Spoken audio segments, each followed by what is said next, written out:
Hi అండి, welcome back to Keerthi's kitchen. ఈరోజు మీకోసం నాటుకోడి పులుసు ఎలా చేసుకోవాలో చూపించబోతున్నాను.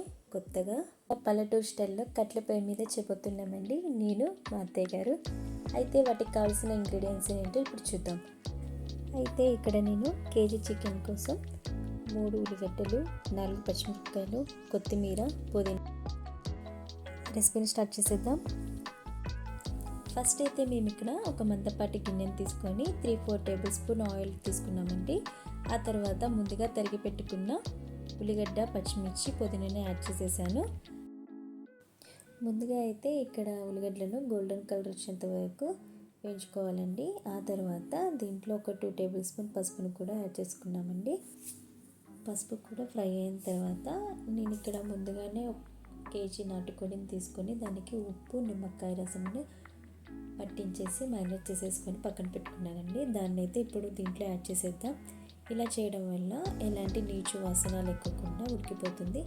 అలాగే ముందుగానే నేను ఇక్కడ సాల్ట్ని కూడా యాడ్ చేసేస్తున్నాను, ఎందుకంటే అలా చేయడం వల్ల ముక్క త్వరగా ఉడికిపోవడం, అలాగే చికెన్లో ఉన్న వాటర్ మొత్తం కూడా బయటకు వచ్చేసి చాలా మంచిగా ఉడుకుతుంది.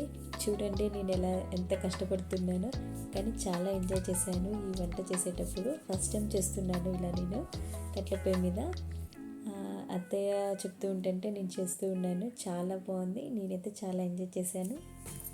చూడండి ఇప్పుడైతే చికెన్లో వాటర్ వచ్చేసిందండి. దీంట్లో మనం ఈ చికెన్ ఒక 50% ఉడికించుకుంటే సరిపోతుంది.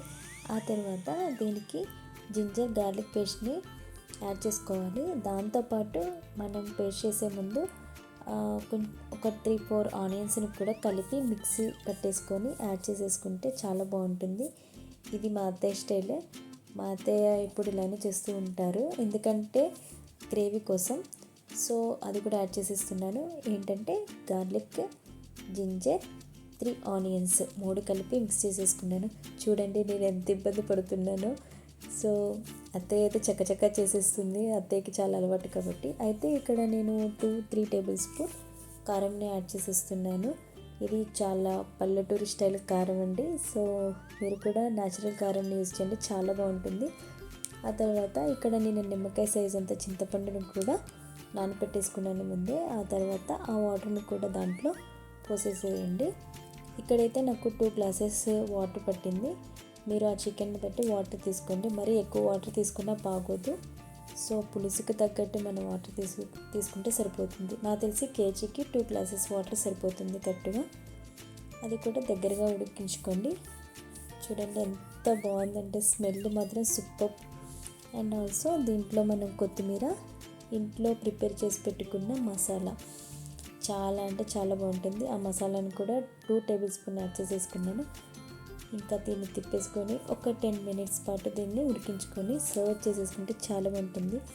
దీన్ని సర్వ్ చేసుకునే ముందు బగారా రైస్ సూపర్ టేస్ట్. మర్చిపోకండి.